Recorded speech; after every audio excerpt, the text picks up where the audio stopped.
उत्पन्ना या फिर उत्पत्ति एकादशी विशेष। ओम नमो भगवते वासुदेवाय नमः। मार्गशीर्ष मास के कृष्ण पक्ष की एकादशी दिनांक 26 नवंबर 2024 मंगलवार को रात 1:01 से 27 नवंबर बुधवार को भोर 3:47 तक एकादशी है। अर्थात उदया तिथि के अनुसार 26 नवंबर मंगलवार को उत्पन्ना एकादशी मनाई जाएगी। उत्पन्ना एकादशी का पारण 27 नवंबर 2024 बुधवार को दोपहर 1:12 से दोपहर 3:18 तक रहेगा। विधि एवं नियम: दशमी को सायंकाल भोजन के बाद अच्छी प्रकार से दातुन करें ताकि अन्न का अंश मुंह में न रह जाए। रात्रि को भोजन कदापि न करें, न अधिक बोले। एकादशी के दिन प्रातः 4 बजे उठकर सबसे पहले व्रत का संकल्प करें। इसके पश्चात शौच आदि से निवृत्त होकर शुद्ध जल से स्नान करें।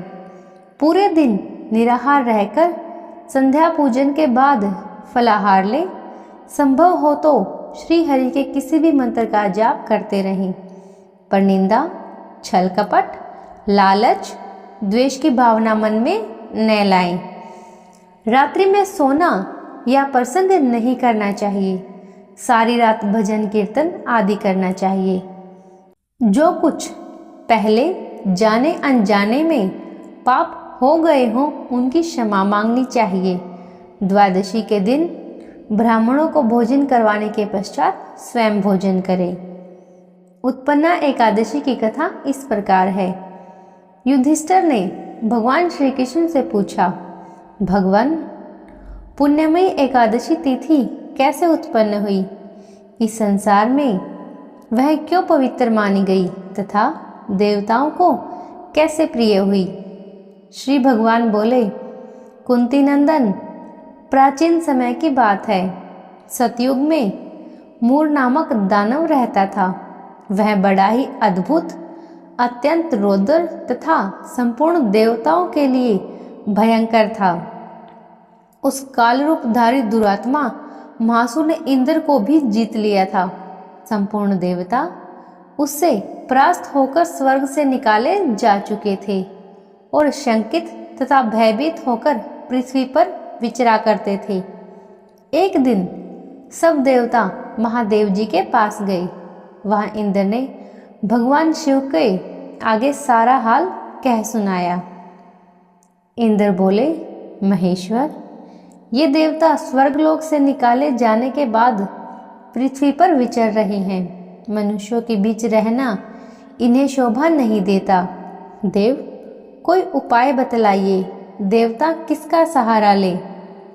महादेव जी ने कहा, देवराज, जहाँ सबको शरण देने वाले, सबकी रक्षा में तत्पर रहने वाले जगत के स्वामी भगवान गरुड़ ध्वज विराजमान हैं, वहाँ जाओ। वे तुम लोगों की रक्षा करेंगे। भगवान श्री कृष्ण कहते हैं, युधिष्ठिर, महादेव जी की यह बात सुनकर परम बुद्धिमान देवराज इंद्र संपूर्ण देवताओं के साथ क्षीर सागर में गए, जहाँ भगवान गदाधर सो रहे थे। इंद्र ने हाथ जोड़कर उनकी स्तुति की। इंद्र बोले, देव देवेश्वर, आपको नमस्कार है। देव, आप ही पति, आप ही मति, आप ही कर्ता और आप ही कारण हैं। आप ही सब लोगों की माता और आप ही इस जगत के पिता हैं। देवता और दानव दोनों ही आपकी वंदना करते हैं। पुंडरीकाक्ष, आप दैत्यों के शत्रु हैं। मधुसूदन, हम लोगों की रक्षा कीजिए। प्रभु जगन्नाथ, अत्यंत उग्र स्वभाव वाले महाबली मूर नामक दैत्य ने इन संपूर्ण देवताओं को जीतकर स्वर्ग से बाहर निकाल दिया है। भगवान देव देवेश्वर, शरणागत वत्सल देवता भयभीत होकर आपकी शरण में आए हैं। दानवों का विनाश करने वाले कमल नयन भक्त वत्सल देव देवेश्वर जनार्दन, हमारी रक्षा कीजिए भगवान, शरण में आए हुए देवताओं की सहायता कीजिए। इंद्र की बात सुनकर भगवान विष्णु बोले, देवराज, यह दानव कैसा है, उसका रूप और बल कैसा है, तथा उस दुष्ट के रहने का स्थान कहाँ है?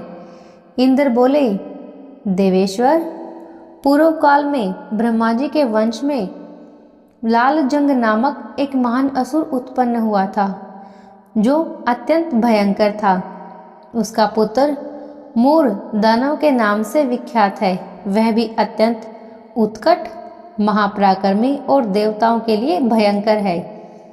चंद्रावती नाम से प्रसिद्ध एक नगरी है, उसी में स्थान बनाकर वह निवास करता है। उस दैत्य ने समस्त देवताओं को परास्त करके उन्हें स्वर्गलोक से बाहर कर दिया है। उसने एक दूसरे ही इंद्र को स्वर्ग के सिंहासन पर बैठाया है। अग्नि, चंद्रमा, सूर्य, वायु तथा वरुण भी उसने दूसरे ही बनाए हैं। जनार्दन, मैं सच्ची बात बता रहा हूँ, उसने सब कोई दूसरे ही कर लिए हैं।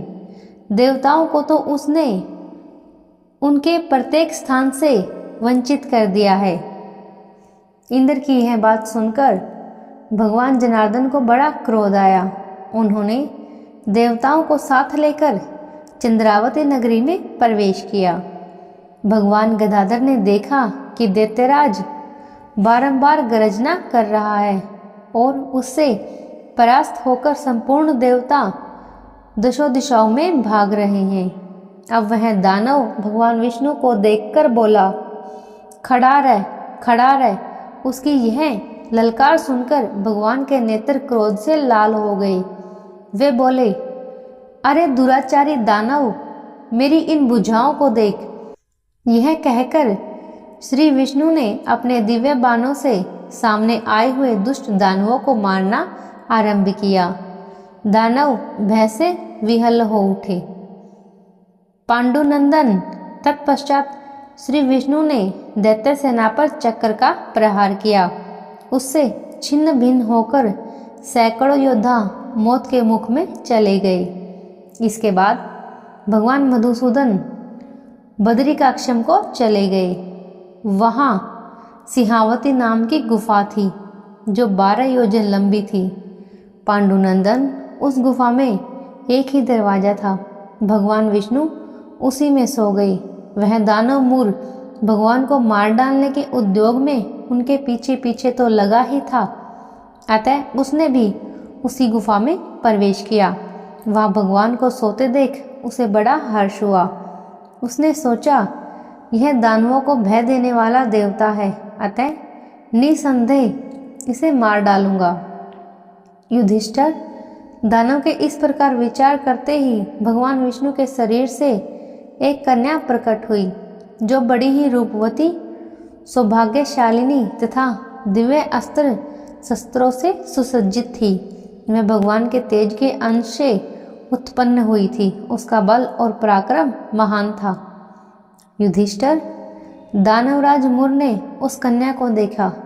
कन्या ने युद्ध का विचार करके दानव के साथ युद्ध के लिए याचना की।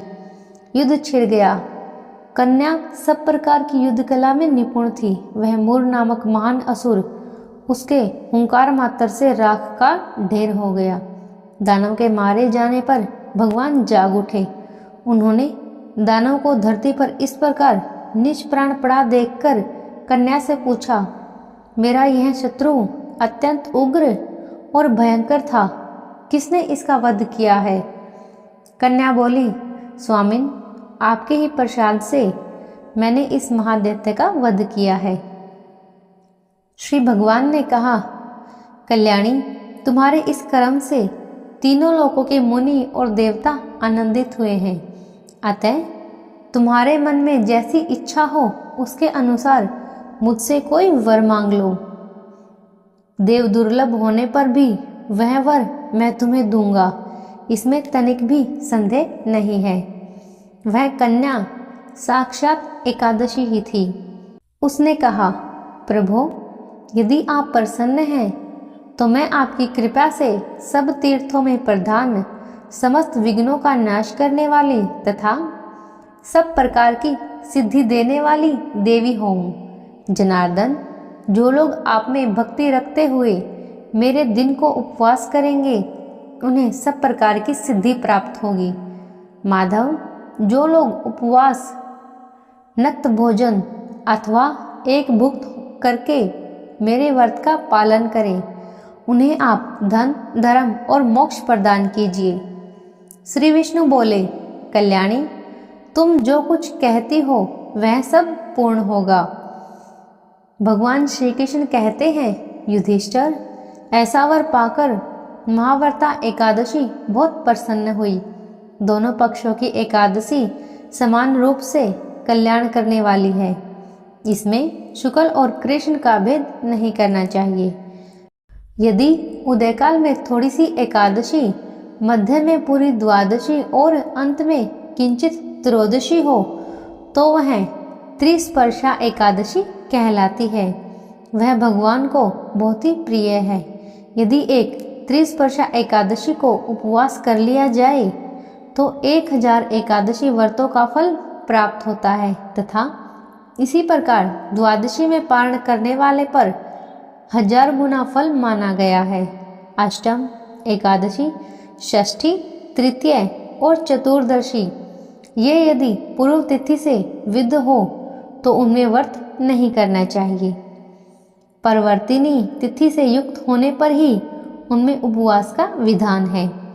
पहले दिन में और रात में भी एकादशी हो तथा दूसरे दिन केवल प्रातःकाल एकदंड एकादशी रहे तो पहली तिथि का परित्याग करके दूसरे दिन की द्वादशी युक्त एकादशी को ही उपवास करना चाहिए। यह विधि मैंने दोनों पक्षों की एकादशी के लिए बताई है। महात्म, जो मनुष्य एकादशी का उपवास करता है वह वैकुंठ धाम में जाता है, जहाँ साक्षात भगवान गरुड़ध्वज विराजमान रहते हैं। जो मानव हर समय एकादशी के महात्म्य का पाठ करता है उसे 1000 गोदान के पुण्य का फल प्राप्त होता है। जो दिन या रात में भक्ति पूर्वक इस महात्म्य का श्रवण करते हैं वे निसंदेह ब्रह्मा हत्या आदि पापों से मुक्त हो जाते हैं। एकादशी के समान पाप नाशक व्रत दूसरा कोई नहीं है। आप सभी सपरिवार को उत्पन्ना एकादशी की हार्दिक शुभकामनाएं। एकादशी माता की जय हो। जय हिंद।